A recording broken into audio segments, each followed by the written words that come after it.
We started our day off at the Portage Bay Cafe. This was such a cute place to have brunch. I would definitely come back here again, but I would probably order something else. We took our time getting ready, so this was about in the afternoonish, and then after we ate, we went to take public transport to the South Lake Union. We all chose paddleboarding, and honestly the weather was so nice. It was just so fun to be out on the water and then see all the planes go by. There was actually so many people because the weather was so nice. And honestly, we just spent the couple next hours just out on the ocean. This was probably my favorite activity in Seattle so far, just because the weather was so nice.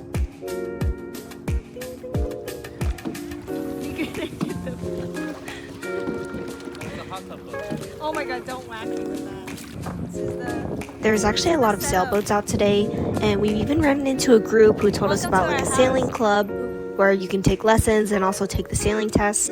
Andrew already had his certification, but he definitely wanted to go down to the docks and figure out more about this sailing club.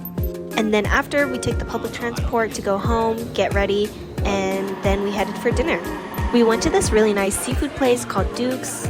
This place is actually located in South Lake Union. This view was one of my favorites. We got fresh bread for the table, and honestly, I was really full after our appetizers because we cleaned house. Like, just look at this crab cake. It looks so scrumptious. And then we also had clam chowder. I absolutely loved my food. I got the stuffed halibut with Dungeness crab and prawns.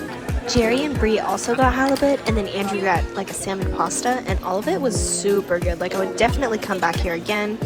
This was probably Andrew's 5th time here already. I was feeling so stuffed, I decided to take it for leftovers. We were all feeling so full, we decided to go on a walk, and then we found these scooters that Brianna really wanted to go on.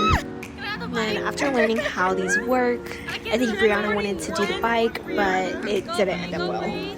Oh no! It's okay though, because she got used to the scooter. We started riding around the South Lake Union area. And honestly, I didn't really know where I was going. I was just kind of following my friends. This was me on the bike, and honestly, it was much easier to record and ride on this one. We were riding around, and then we saw the Space Needle, and it was so pretty. This was a video of Andrew absolutely lapping Jerry.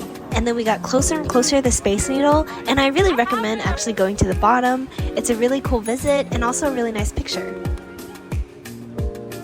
Let's park our scooters here. We'll actually walk in, or is this a Video. Oh. We actually ate so much that we decided to walk even more. We went to the Olympic Sculpture Park, and this was pretty late at night, but Seattle's sunset actually sets at like 9 p.m., which is kind of crazy. It was really pretty. We loved seeing the sunset, and did I mention the weather was nice? Overall, I'd say my Seattle Day 2 was a success. We really reconnected with nature today. I mean, I cannot thank my friends enough for showing me around the city, especially when they have full-time jobs. It was definitely a team effort, as Jerry was the navigator, Andrew recommended the food places, and then Bree wanted to go on the scooters. Don't give me the motor. Bree's mad they're not waving back. Believe it or not, we had the hardest time trying to go back home. So we just took an Uber, and that was my day 2. Thanks so much for watching.